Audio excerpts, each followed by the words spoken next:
What's up, beautiful people? Welcome back to part 21 of our Pokemon Gadir Deluxe walkthrough.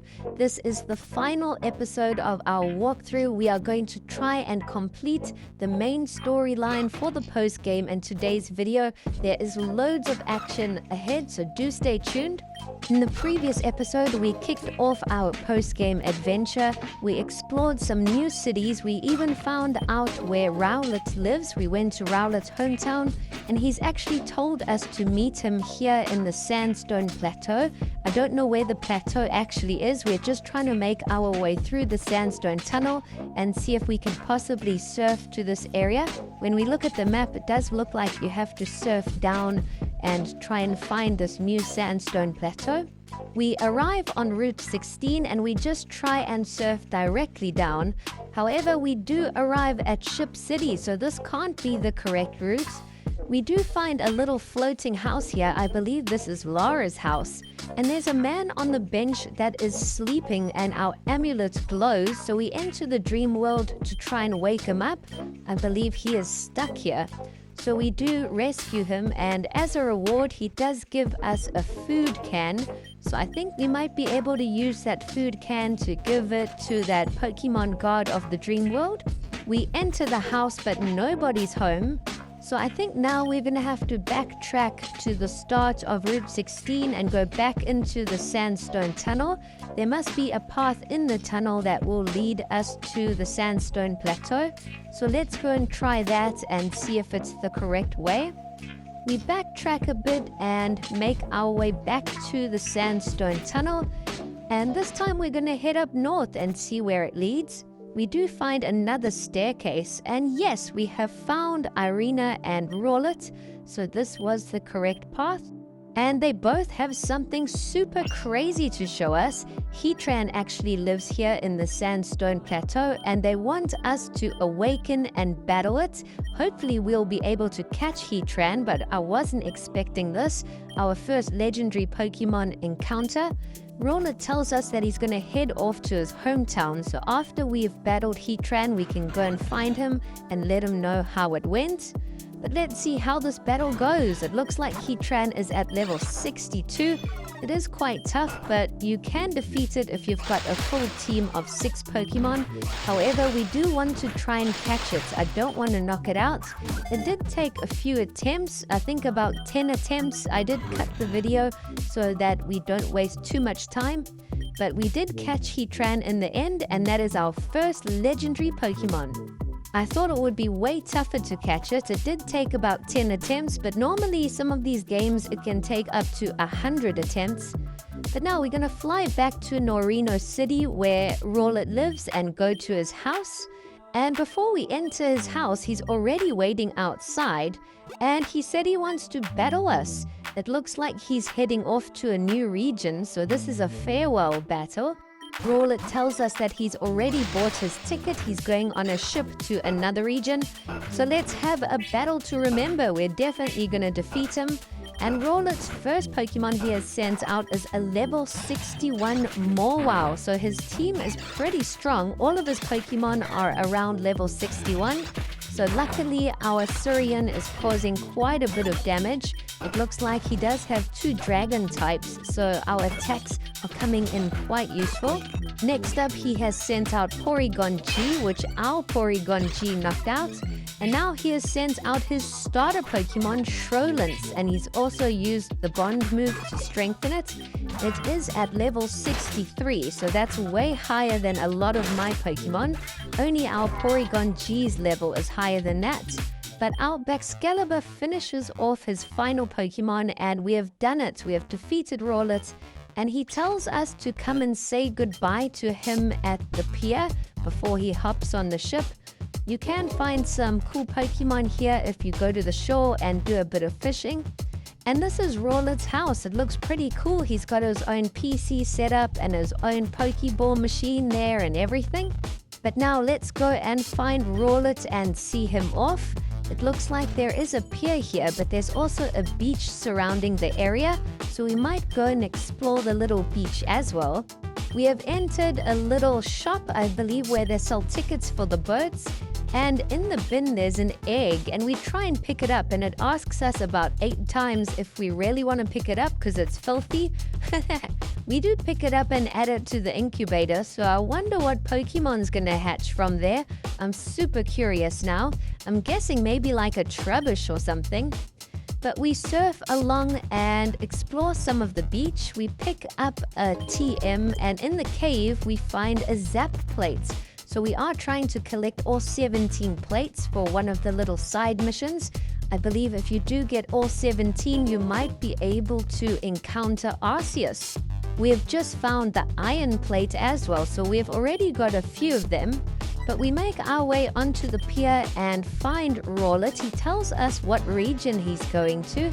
And before he leaves, he tells us that we should go to his house. And there's 3 Pokeballs there. He tells us to choose one of the Pokemon there. So wow, I can't wait to see what Pokemon he has left there for us. But Rowlet hops on the ship and he's gone. And we have unlocked the 8 gym badge battles. So we can re-battle all of the gym leaders again, which I do recommend that you do. We did do it off camera. And this is a great way to level up your Pokemon and strengthen your team. We go back to Rowlet's house, and you can choose between the Pokemon Trico, Litten, or Totodile. So we did go with Totodile, and now we're going to go back to this house where Lara apparently lives. And Lara and our friend Irina are both here. So we've got another little side quest to do. Now that Rowlet's gone, it doesn't mean the adventure is over. They tell us that we need to head to Route 15. Apparently, we need to investigate what's going on there. And apparently, Tanya headed over there, but she's been missing. No one's heard from her. So they tell us to go and explore Route 15. There's supposed to be a ruin there. So we're going to go and investigate. We're going to fly back to Rowlet's hometown, Norino Town. That's the closest way to reach Route 15.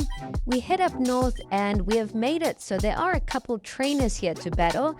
There are these annoying Pokemon that look like Pokeballs here too. So we are going to skip all those battles. But we've also found a spooky place.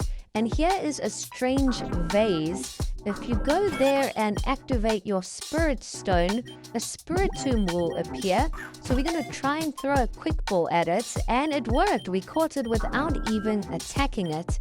So if you are looking to catch a Spiritomb, head over here and activate your Spirit Stone. We did get the Spirit Stone in the previous video, so if you missed that, go back and watch the episode before this. But now we're going to try and explore the rest of the route. We're going to try battle all the trainers and see what items there are to find. We did find an insect plate. I think we've got about 6 or 7 plates accumulated already. We made our way down the stairs and battled a trainer. And now we're surfing along. We have found another plate, a meadow plate. And we have found the ruin. This ruin is called the Psych Cave. And when we enter, we find the legendary Pokemon Uxie, Mesprit, and Azelf. They all shoot off, and we find another plate in here. So I'm guessing that activates their little quest. You can now probably go and catch those 3 legendary Pokemon. But we head up north. That obviously wasn't the correct ruin. There must be another ruin somewhere else. We have found another plate and a TM. We're going to try go back and see what's up north. And we have caught up with Lara, so here we have made it. We have found a relic that allows you to enter the dream world.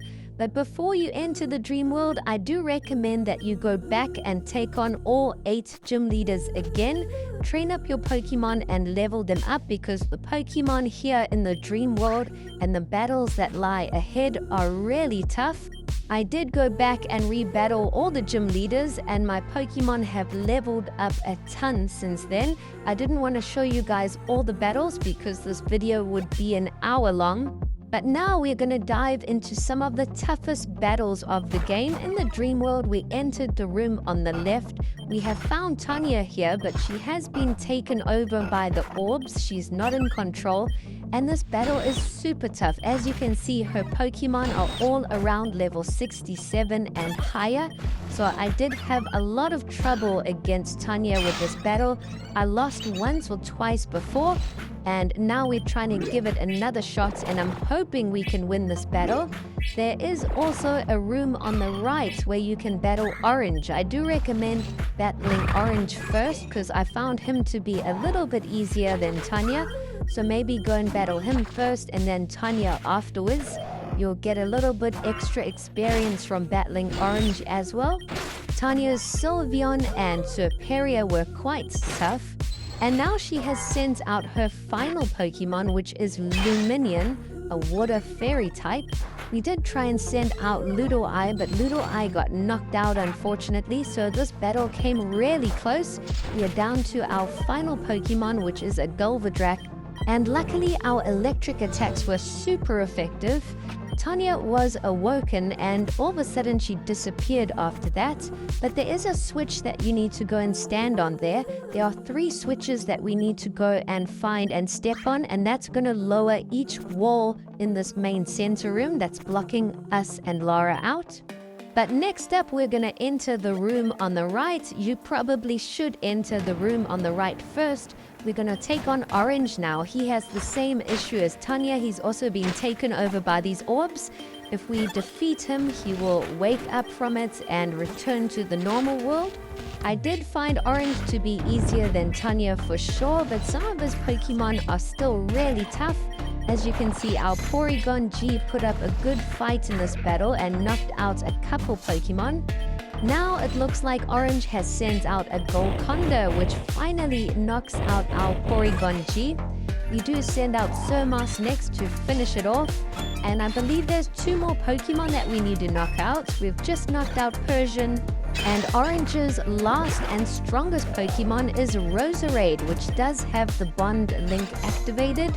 We send out Gulvadrak to try and finish it off, and it looks like our attacks are just not hitting. We keep missing all the time, so I don't know what's up with that. We missed 3 attacks in a row.